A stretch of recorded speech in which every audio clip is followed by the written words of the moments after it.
네, 안녕하세요. 강프로입니다. 이번 영상에서는 리노 공업에 대해서 분석해 보도록 할 텐데, 자, 리노 공업이 오늘 11%대 강세 마감이 됐습니다. 일단 보유하신 분들 축하드리고요. 그리고 제가 주말에 반도체 관련된 내용을 3편이나 그쵸 시리즈물로 만들어서 올려드렸는데, 그 내용에 대해서 제가 간략하게 줄여서 이야기 드릴게요. 올해 한미 반도체가 굉장히 강했죠. 왜 강했는지 아실 겁니다. HBM에 대한 수요죠. HBM은 그쵸 고사양의 메모리 반도체입니다. 그리고 이게 AI 반도체에 들어가는 게 아니라 AI 반도체라고 불리우는 GPU, 그쵸? GPU와 함께 동작을 합니다. 그리고 이 구조는요, AI 반도체뿐만이 아니라 일반 PC에 들어가는 구조까지 모두 다 동일하게 작동을 한다고 보시면 돼요. 자, 그러면 엔비디아의 실적이 좋아졌다는 건 GPU의 판매량이 많아졌다는 거고, GPU에 들어가는 HBM을 포함해서 그쵸? 메모리 반도체는 어디서 만드나요? 삼성전자와 하이닉스에서 만들죠. 그러면 HBM이 많이 판매되면 판매되는 그 구간을 엔비디아의 실적을 보면 알 수 있는 겁니다. 그쵸? 그래서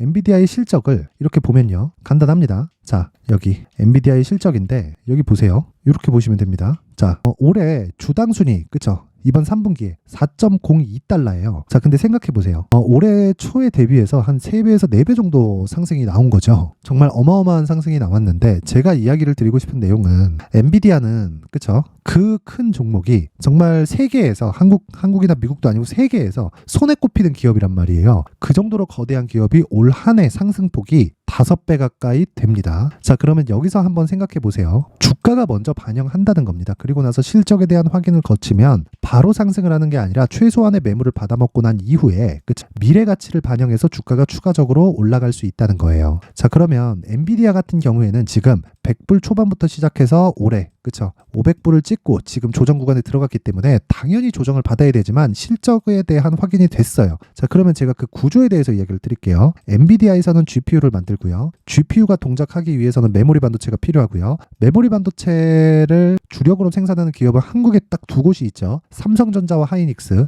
그러면 삼성전자와 하이닉스는 기본 수요가 있습니다. 그 기본 수요가 사이클대로 돌아오는데 평균 3년 주기예요. 그러면 개인용 PC가 있고요. 그리고 서버용이 있고 클라우드가 있는데, 이 클라우드에 대한 서버용에 대한 개인용 PC에 대한 수요가 아직 돌아오기 전에 AI 반도체라는 새로운 수요가 돌아왔기 때문에 그쵸 주가가 한미 반도체의 주가가 강세를 보인 거고, SK 하이닉스의 주가가 어떻게 됐습니까? 적자 구간에도 이렇게 강세를 보일 수 있는 거다. 자, 9월과 10월 달에는 어땠습니까? 시장이 안 좋았는데도 불구하고 하이닉스는 빠지긴 했지만 큰 폭으로 빠지지 않았고요. 버티니까 올라갑니다. 왜 이런 상황이 나오는지 구조를 이야기를 드린 거고, 이 구조에 대해서 이해가 되셨다 그런다면, 자, 하이닉스에서 한미반도체의 실적을 결정짓습니다. 그쵸? 한미반도체 그쵸? 그러면 한미반도체가 올해 들어서 6배 이상 상승을 했는데, 이 구조에 대해서 이해가 됐겠죠? AI 반도체라는 새로운 수요가 나왔다. 그러기 위해서는 한미반도체의 장비가 필요하다. 왜? HBM을 만들어야 되니까. 그 장비가 TC 본딩 장비입니다. 그 내용으로 인해서 이미 주가가 상승을 겪었고, 상승을 거친 이후에는 그쵸 기존 수요가 돌아왔을 때 실적이 증가하는 상황이 오는데, 그 구조가 나오는 게 SK 하이닉스의 흑자 전환부터 시작이 될 거다. 근데 하이닉스는 아직 적자니까 어떻게 됩니까? 가격이 먼저 반영했다.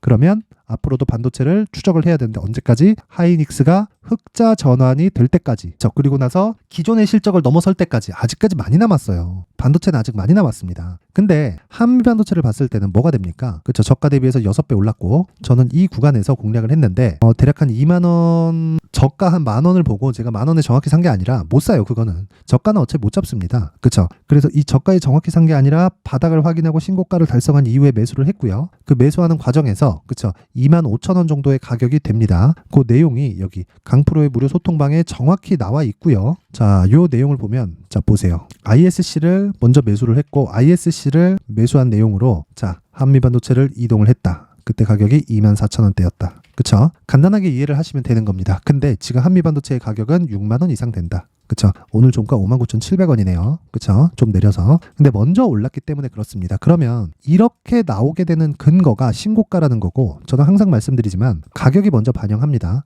자, 그럼 생각해 보세요. 메모리 반도체 6배 올랐다. 그래, 조정받아. 근데 당장 사기는 부담스럽다. 그러면 어디로 가야 돼요? 엔비디아 실적 좋죠. 그러면 엔비디아 실적으로 인해서 일거리가 많아지는 쪽이 어디입니까? TSMC죠. TSMC를 포함해서 파운드리 쪽에 일거리가 많아지면 ARM의 실적도 좋아집니다. 그러면 그럴수록 AD 테크놀로지의 실적이 좋아지고, 그래서 제가 주말에 AD 테크놀로지에 대한 영상을 남겨드린 거고, 매수해야 된다고 오늘 큰 폭으로 상승을 했죠. 그리고 나서 남는 게 뭡니까? 리노 공업이다. 리노공업. 자, 개인적으로 좀 아쉽습니다. 그래서 오늘 11% 상승이 나왔는데 저는 오늘 매수를 못했어요. 그리고 뭐 리노공업에 대해서도 제가 이야기를 드렸고 여기 이 AD 관련돼서도 그쵸 이야기를 드렸는데 이렇게 드린 게 리노공업을 제가 못 잡아서 그렇습니다. 근데 정확하게 이야기를 드리면 이제 시작이기 때문에 지금부터 가격을 추적해도 충분히 가능하다. 그리고 요 내용을 자 보세요. 11월 25일 지난 토요일 날에 이미 제가 이야기를 드렸습니다. 자 보세요. 반도체 검사용 소켓 비메모리 R&D 증가에 따른 수혜, 다품종 소량 생산에 대한 수혜, 테스트를 요구하는 비메모리 반도체는 계속 급증하고 있다.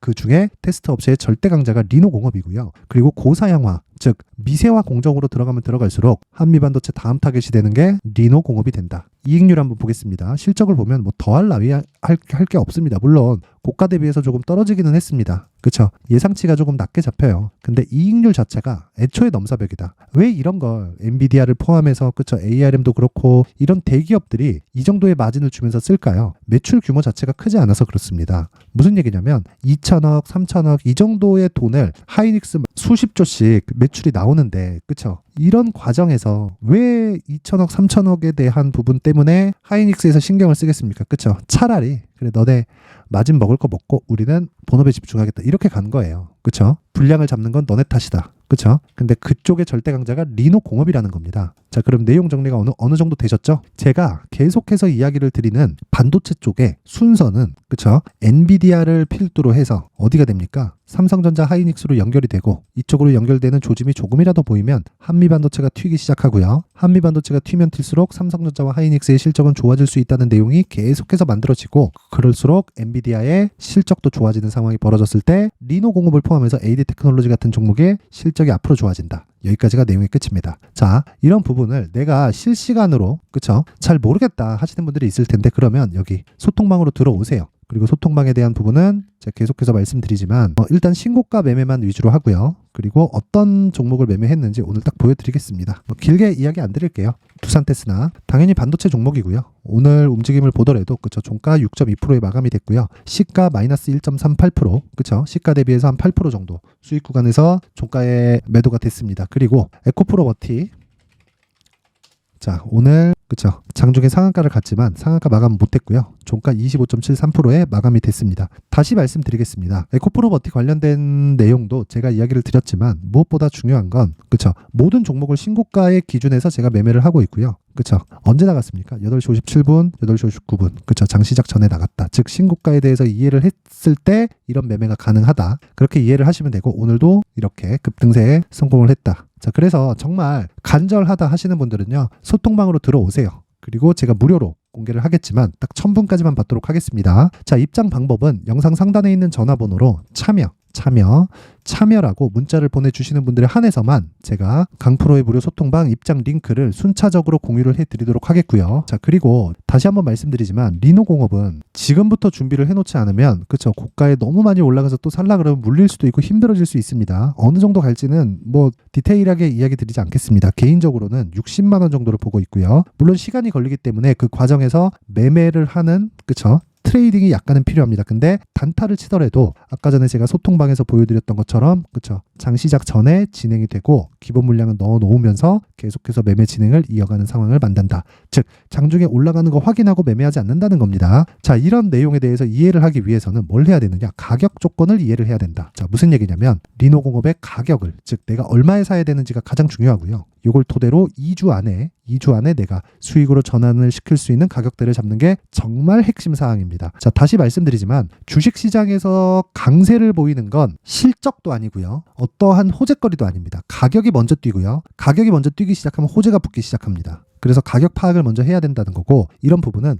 애플, 테슬라, 엔비디아를 포함해서 어떤 종목이든 다 동일합니다. 자, 그럼 답 나왔죠? 리노공업에서 지금 우리가 수익을 보기 위한 조건은 가격을 얼마에 잡는지 그 부분이 중요하다. 그리고 시세는 시작됐고 2주 안에 수익으로 전환시킬 수 있는 가격을 잡아야 되고 무엇보다 엔비디아의 실적을 보면 리노공업의 실적은 당연히 검증된 거나 마찬가지다. 그쵸? 이 내용까지 제가 영상에서 이야기를 드리면 너무 긴 이야기가 될 수 있기 때문에 여기 19페이지에 걸쳐서 가격 그리고 단기 보유 전략을 준비를 해왔고요. 무엇보다 중요한 건 자 무료로 공개를 하겠습니다. 자, 근데 최소한의 성의를 보여주세요. 그래도 만든 사람의 성의가 있으니까. 그 성의는 돈은 안 받고요. 영상 상단에 있는 전화번호로 숫자 3이라고 문자를 보내주시는 분들에 한해서만 제가 리노공업의 가격 그리고 단기 보유 전략을 공유해 드리도록 할 테니까 시청해 주시는 모든 분들이 상단의 전화번호 확인해서 숫자 3이라고 문자 보내주시면 됩니다. 자, 그러면 요 내용 딱 받아가서, 그쵸? 딱 받아가셔서 정말 똑같이 적용시키세요. 똑같이. 그쵸? 근데 똑같이 적용하는 게 이해가 안 된다 하시면 소통방으로 들어오시면 됩니다. 제가 딱 1000분까지는 받도록 할 테니까, 그쵸? 상단의 번호 확인해서 숫자 3 그리고 참여 뭐 원하는 내용으로 문자를 보내주시면 됩니다. 자, 그리고 리노공업 이제 시작입니다. 그리고 정말 주가가 올라가기 시작하면 그 기간이 그렇게 길지 않아요. 지나가고 나면 와 벌써 이만큼 갔어? 이런 식이 될 겁니다. 그렇지 않으려면 지금부터 준비해 놓으셔야 됩니다. 자, 그리고 모든 분들이 성공 투자하셨으면 좋겠는데 정말 신고가에 대해서 이해를 하셨으면 좋겠습니다. 자, 오늘 영상은요 여기까지 하도록 하겠고요. 연말을 기해서 제가 어떤 종목을 그 포트폴리오에 담아야 되는지, 그쵸? 그 부분을 제가 준비를 해놨으니까 영상 끝까지 시청하시고 모든 분들이 감기 조심하시고요. 성공 투자하셨으면 좋겠습니다. 자, 이제 23년도 다 끝나가지만 매매를 하시면서 스트레스를 받으시는 분들이 있을 수 있습니다. 시장이 항상 그렇긴 하지만 그래도 제 구독자분들과 시청해주시는 분들을 위해서 앞으로 차기 주도주가 될 수 있는 대시세 종목을 준비를 해왔습니다. 단타나 짧은 수익만을 쫓다 보면요 잦은 손절로 계좌가 망가지는 건 순식간이고요. 그만큼 수익하고는 거리가 멀어지겠죠. 장기간 유지하기가 어렵기 때문입니다. 결과적으로 주식시장에서 돈을 벌기 위해서는요 어떤 계기를 만들어야 되는데 그 계기는 한 종목에 비중을 실어서요 수익을 보는 것 말고는 없습니다. 쓸데없이 잦은 매매를 하지 말라는 이야기고요. 그리고 한 종목에 비중을 실을 수 있어야 된다는 겁니다. 그런데 이 비중을 실는 과정에서 성장 산업군에 대한 이해가 필요하다는 겁니다. 이 부분을 반드시 기억을 하셔야 돼요. 자, 이런 성장 산업에 대한 구조와 제가 앞서 말씀드렸던 신고가 그리고 선반영 구조에 대해서 이해를 했을 때 이런 매매를 할 수 있게 됩니다.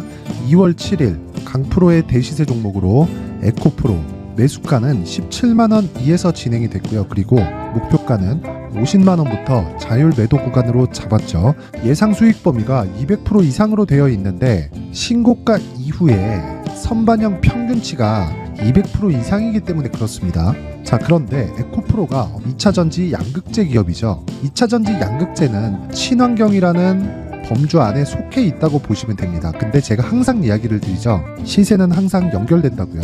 앞으로 나올 대시세 종목도 이런 친환경이라는 성장 산업군에 포함되어 있어야 됩니다. 자, 이런 성장 산업군에 포함되어 있는 걸 확인한다면 이 내용처럼 세 가지의 공통점을 가지고 있습니다. 1년에 많은 종목이 발생하지 않고요. 그리고 세력들의 장기간 매집 구간이 확인돼야 되고, 그리고 상승하기 시작하면 평균적으로 3개월 정도의 상승 구간을 보이기는 하지만 제가 2개월이라고 작성을 해온 건 한 가지 내용 때문입니다. 한 달은 확인하는 과정이 필요하기 때문입니다. 이게 무슨 얘기냐면 성장 산업에 대한 부분 그리고 이런 공통점 여기다가 기술적인 내용을 다 포함을 시키더라도 절대적으로 가격이 우선적으로 반영이 되는 것이기 때문입니다. 에코프로도 마찬가지예요. 장기간 하락하면서 최악의 국면을 거쳐왔고요.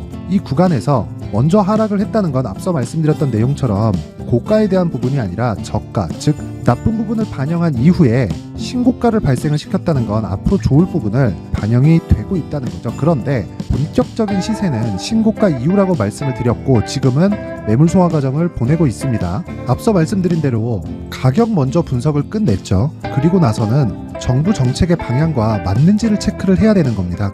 2023년 대시세 종목인 에코프로도요 정부 정책의 방향에 맞는 종목이라고 볼 수 있겠죠.